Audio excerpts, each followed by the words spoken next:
Hi everybody, I'm back again and I'm going to talk to you now specifically about Hamlet. Hamlet is Shakespeare's longest play. I also think it's one of his best plays. It is a tragedy. It is the tragedy of Hamlet, Prince of Denmark. And so you know right away that there's going to be some bad stuff going on. And I'll talk about that in a little more detail in a second.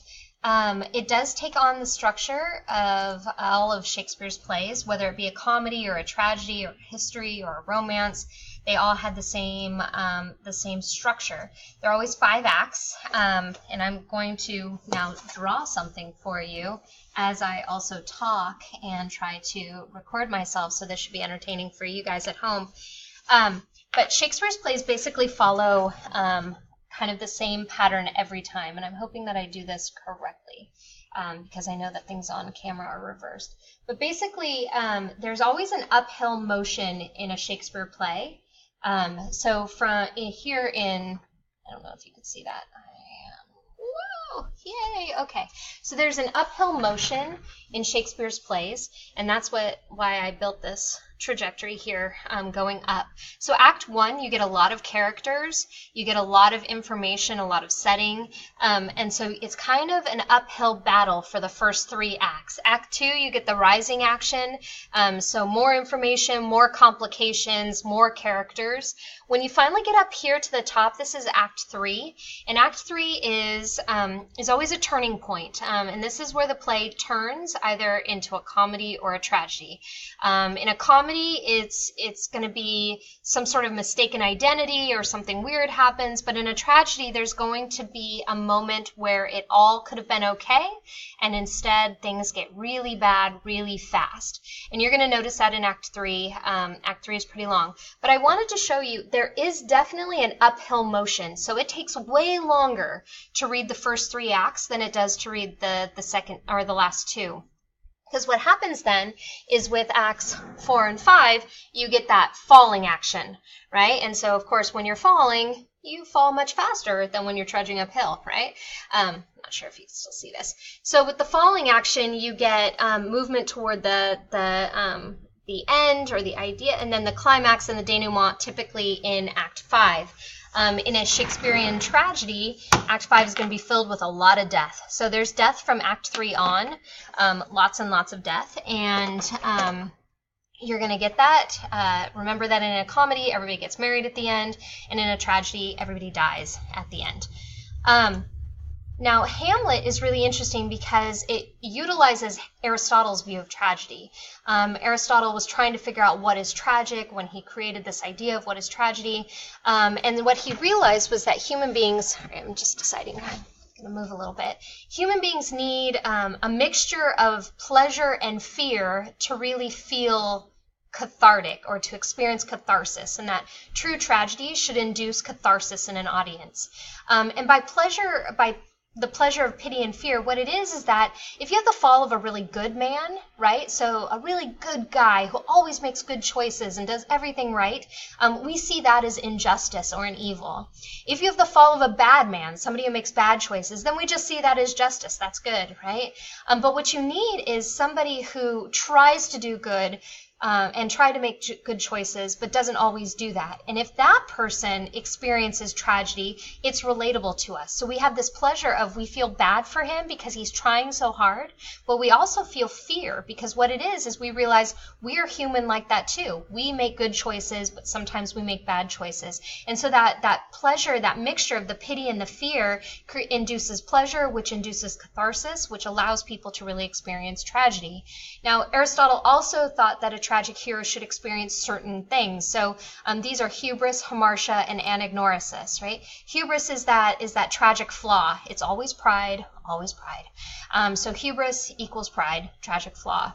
Hamartia is the tragic mistake, that moment where the character, because of his hubris, makes this mistake that causes everything to go badly. And that happens to Hamlet in Act 3. And then anagnorisis. And this is absolutely crucial for a tragic hero to have an anagnorisis. Anagnorisis is a moment of revelation, the moment where they go, oh crap, and finally realize what they've done and realize the repercussions of their actions. Now, Hamlet is not only in Aristotle's tradition of tragedy, but it's also what's known as a revenge tragedy. And this was super popular during Elizabethan England and the Renaissance. So these two books, I don't know if you could see them. Woohoo! This one's called The Spanish Tragedy, and this one is called The Revenger's Tragedy. These were contemporaries of Shakespeare. Cyril Turner, who wrote Revenger's Tragedy, very prolific playwright in the time period. Thomas Kyd, also prolific in the time period. This one has the exact same plot as Hamlet.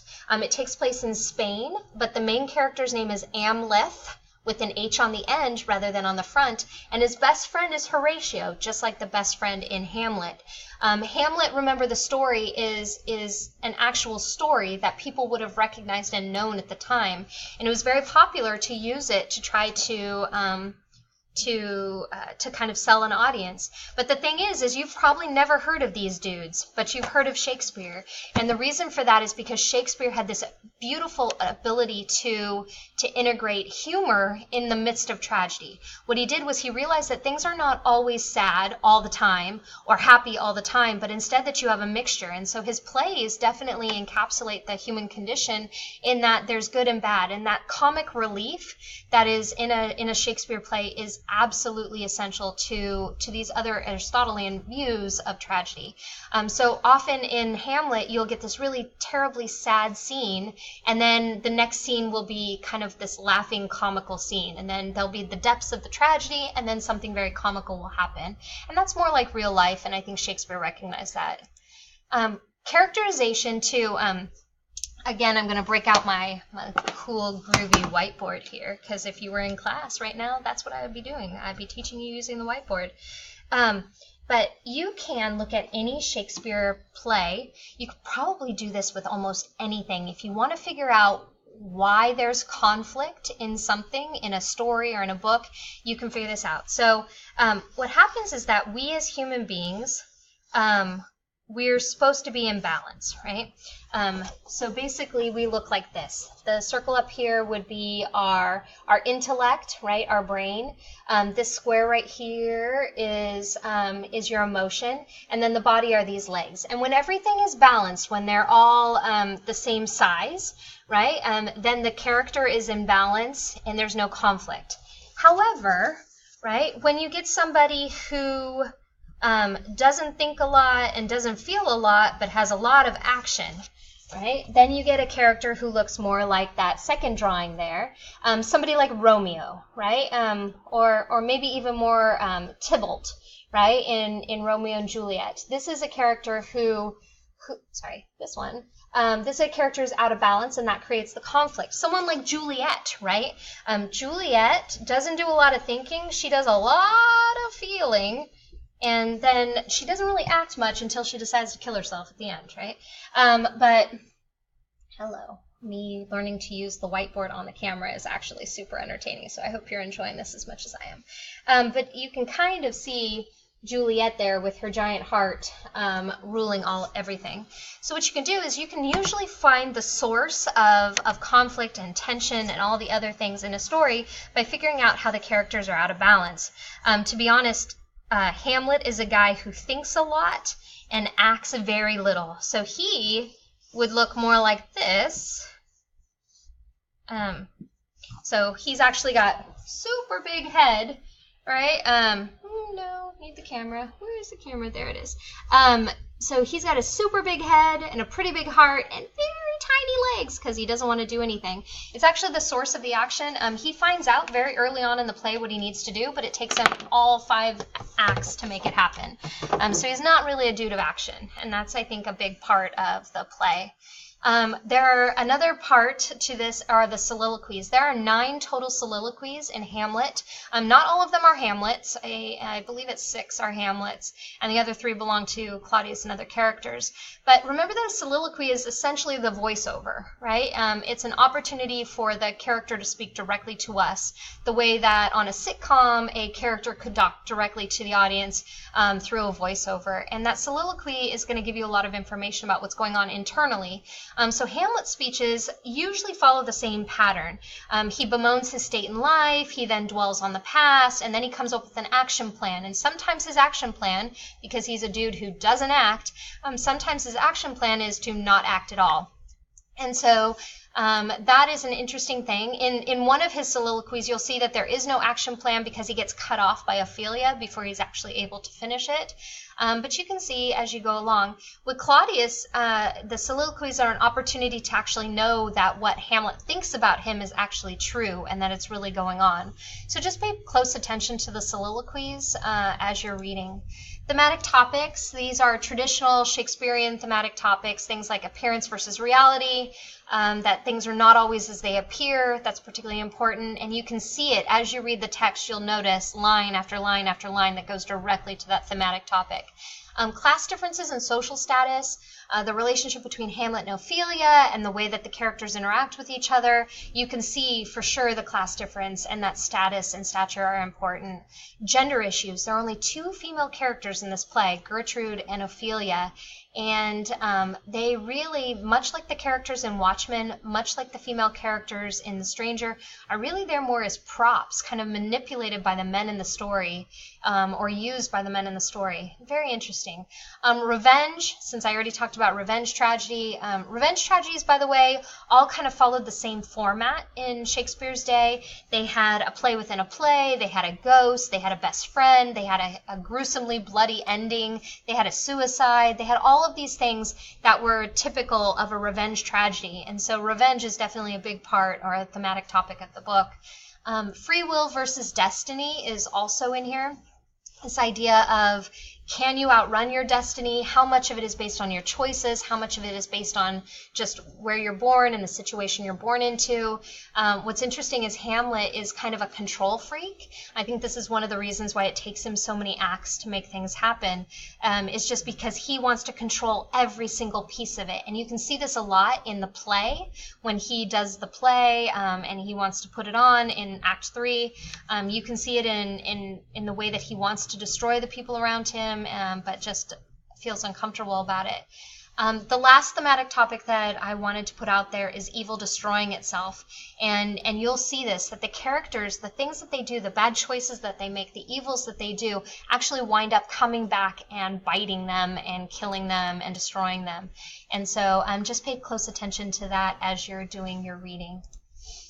Motifs, these are smaller things that keep coming up that go to a thematic purpose. Infection, you'll notice that there are countless instances of conversations about infection in the text. And you can see it like down to making fruit rotten, and the idea of a snake bite, and the poison that's going through the family and through the kingdom. You'll see it. Something's rotten in the state of Denmark, right? Filial obligation, the obligation that we have to our family. And sometimes our families don't make good choices, and so then we're obliged to them, but they're not making good choices, so then are we obligated to do that? There's a lot in there. Spying, you'll see a lot of spying in the text, and betrayal, and the implications of all of that. So I love this play. It is so fun to teach. In my traditional classes, we read the entire thing out loud. Because you are my hybrid class, you're going to have to be reading it at home on your own. But I really recommend you find a recording of it, that you listen to it. It's so good to listen to professional people read Hamlet or act out Hamlet to you. Don't watch a movie. None of them are super accurate. If you are going to watch one, the Kenneth Branagh version is probably the closest to the original play. However, he does put things in different order at certain points. The David Tennant is really good, but it doesn't follow the play and doesn't include everything, because again, that very first slide way back at the beginning, when I told you this is the longest play, people cut things. So just try to read it and understand it. Find a recording of it. I think that's probably your best bet. And we'll talk. Thanks for this, and thanks for listening.